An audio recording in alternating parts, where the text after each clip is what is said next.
Hello student, आज का class electrostatics का है जो 12th का क्लास है और ये मेरा पहला लेक्चर है 12th के लिए। और इसमें हम इलेक्ट्रोस्टैटिक्स के बारे में बताएंगे और इलेक्ट्रोस्टैटिक्स क्या होता है। ये पहला चैप्टर है, इसको समझने के बाद ही अगला चैप्टर हम स्टार्ट करेंगे। इस चैप्टर में सबसे पहले हमको जो जानना है वो जानना है इलेक्ट्रोस्टैटिक्स होता क्या है। तो इलेक्ट्रोस्टैटिक्स क्या होता है आप लोग बता सकते हैं? तो वैसे आप लोग जानते होइएगा, इलेक्ट्रोस्टैटिक्स फिजिक्स का ही एक ब्रांच है और इलेक्ट्रोस्टैटिक्स में जनरली हम आवेश का अध्ययन करते हैं, चार्ज का अध्ययन करते हैं। चार्ज क्या है? तो सबसे पहले चार्ज से पहले हम ये बता दें जो कि इलेक्ट्रोस्टैटिक्स जो है इसमें चार्ज जब रेस्ट में होगा तब जो हम अध्ययन करेंगे तब वो अध्ययन कहलाएगा इलेक्ट्रोस्टैटिक्स। यानी चार्ज जो होगा वो चार्ज एट रेस्ट में होना चाहिए। चार्ज रेस्ट में होगा तब जो अध्ययन होगा that branch of physics in which we deals charge in rest is called electrostatics. यानी हम कह सकते हैं भौतिक विज्ञान की वह शाखा जिसमें आवेश का अध्ययन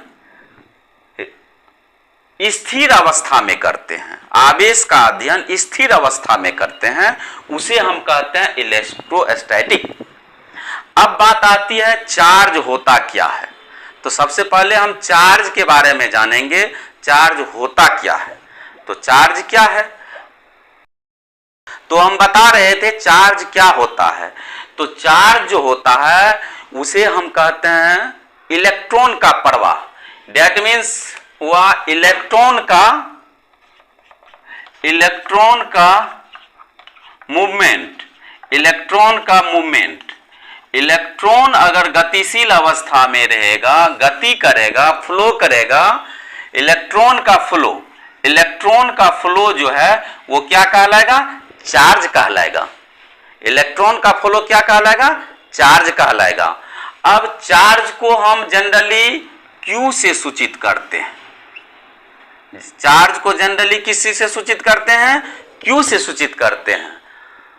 आगे इसके बारे में हम इसका यूनिट, डायमेंशन सारा चीज बताएंगे। अब हम आते हैं नेक्स्ट पहले टॉपिक्स पे आते हैं जो इलेक्ट्रोस्टैटिक्स क्या है। तो इलेक्ट्रोस्टैटिक्स जो है इस चार्ज का जब रेस्ट अवस्था में अध्ययन हम करते हैं, रेस्ट अवस्था में अध्ययन करते हैं तो वो जो है इलेक्ट्रोस्टैटिक्स कहलाता है। यानी that branch of physics in which we deals charge in rest position. Charge अगर स्थिर अवस्था में है तो उसके अध्ययन जो है इलेक्ट्रोस्टैटिक्स कहलाएगा। तो अब यहां पे एक बात और आती है, जो चार्ज जो है, चार्ज का मुख्य रूप से क्या गुण है, चार्ज का गुण क्या है। तो चार्ज का गुण क्या है? तो सबसे पहले हम तो ये जान ले कि चार्ज कितने प्रकार का होता है। तो चार्ज होता है दो प्रकार का, पॉजिटिव चार्ज और नेगेटिव चार्ज। नेगेटिव चार्ज और positive charge, positive charge, positive charge, positive charge. दूसरा होता है नेगेटिव चार्ज, नेगेटिव चार्ज। अब यहां है क्या? तो पॉजिटिव चार्ज और नेगेटिव चार्ज किसको कहेंगे? तो पॉजिटिव चार्ज का मतलब होता है जिसमें एक्सेस ऑफ इलेक्ट्रॉन हो। एक्सेस ऑफ इलेक्ट्रॉन का मतलब होता है जिसमें इलेक्ट्रॉन की बहुलता हो, वो किसी को दूसरे को इलेक्ट्रॉन दे सकता हो, तब वो जो कहलाएगा वो पॉजिटिव चार्ज कहलाएगा। और नेगेटिव चार्ज का मतलब होता है जो इलेक्ट्रॉन को एक्सेप्ट करे, ग्रहण करे, वो कहलाएगा नेगेटिव चार्ज। अब बात आती है पॉजिटिव चार्ज और नेगेटिव चार्ज का ये गुण क्या होता है। तो गुण क्या होता है? तो पॉजिटिव चार्ज और नेगेटिव चार्ज अब यहां बात आती है पॉजिटिव चार्ज और नेगेटिव चार्ज के बारे में हम ये जान ले, जो जब दोनों चार्ज पॉजिटिव पॉजिटिव है या दोनों चार्ज नेगेटिव नेगेटिव है, या फिर एक चार्ज पॉजिटिव है एक चार्ज नेगेटिव है, एक चार्ज नेगेटिव है दूसरा चार्ज पॉजिटिव है। अब ये चार तरह का कॉम्बिनेशन हमको मिलता है। तो ये जो दोनों चार्ज है, इस चार्ज को हम बोलेंगे इक्वल चार्ज, इसको बोलेंगे हम इक्वल चार्ज। और ये दोनों पेयर जो है इनको हम बोलेंगे unequal charge, unequal charge, unequal charge. अब समान चार्ज और असमान चार्ज की बात आती है। समान चार्ज तो ये चार्ज का ये मुख्य रूप से गुण होता है, जो कि चार्ज में पहला अब जो हम डील्स कर रहे हैं वो चार्ज का प्रॉपर्टी डील कर रहे हैं, properties of charge, properties of charge, charge.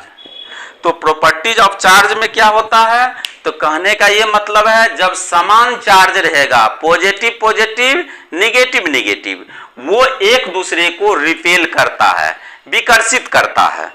और असमान चार्ज क्या होता है, एक दूसरे को आकर्षित करता है। जैसे negative positive, negative positive, positive negative, ये एक दूसरे को आकर्षित करता है। ये चार्ज का मुख्य प्रॉपर्टी है। यानी इसको हम लिख सकते हैं, नोट डाउन भी कीजिए, असमान चार्ज, समान चार्ज, समान आवेश एक दूसरे को विकर्षित करते हैं, विकर्षित करते हैं। और असमान आवेश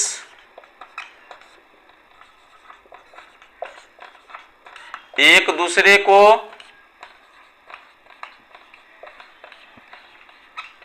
आकर्षित करते हैं, एक दूसरे को आकर्षित करते हैं। ये चार्ज का पहला प्रॉपर्टी हुआ।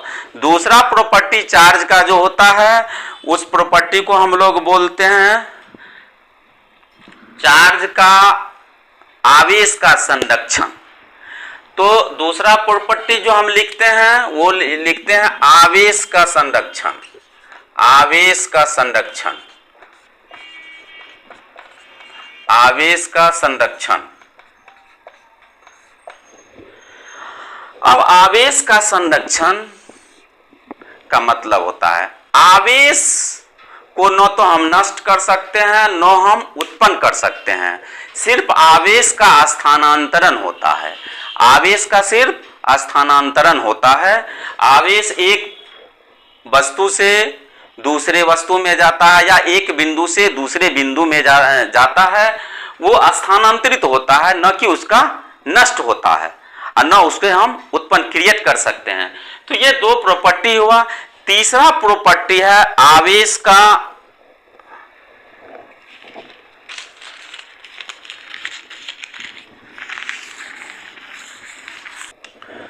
तीसरा प्रॉपर्टी है योज्यता,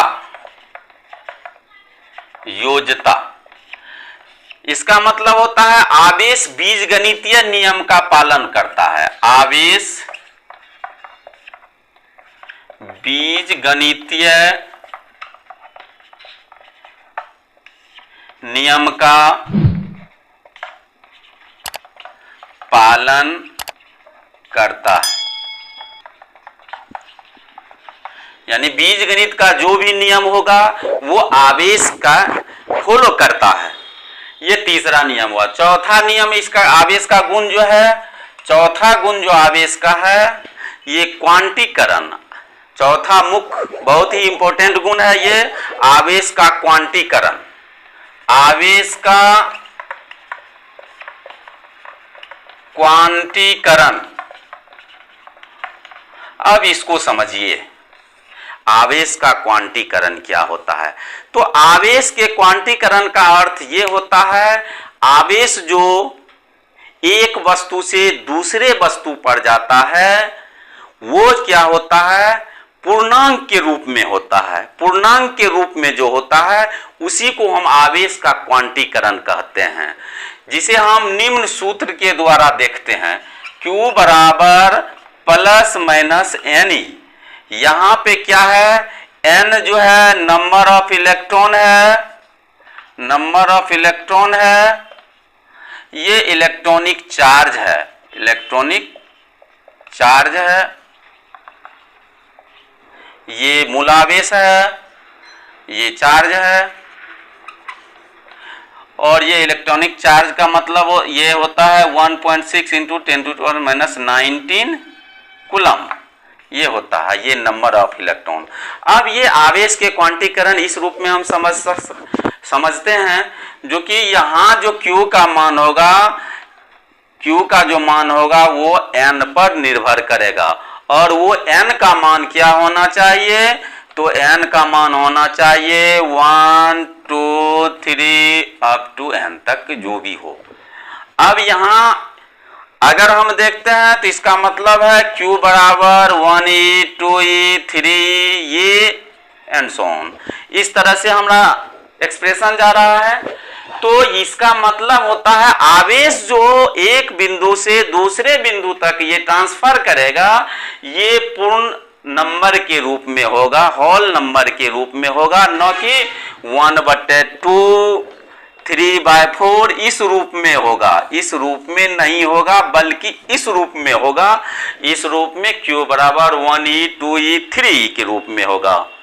तो हम लोग ये आवेश के 4 प्रॉपर्टी के बारे में हम लोग मुख्य रूप से जाने। पहला प्रॉपर्टी आवेश में एट्रैक्शन और रिपल्सन का पढ़ाए। दूसरा प्रॉपर्टी हम बताए आवेश का संरक्षण पढ़ाए। तीसरा प्रॉपर्टी हम योज्यता पढ़ाए, जिसमें बीजगणितीय नियम का पालन होता है। और चौथा प्रॉपर्टी जो है हम आवेश का क्वांटीकरण बताए। अगर आप लोगों को ये वीडियो अच्छा लगे तो इस वीडियो को लाइक, सब्सक्राइब और शेयर अवश्य करें। थैंक्स।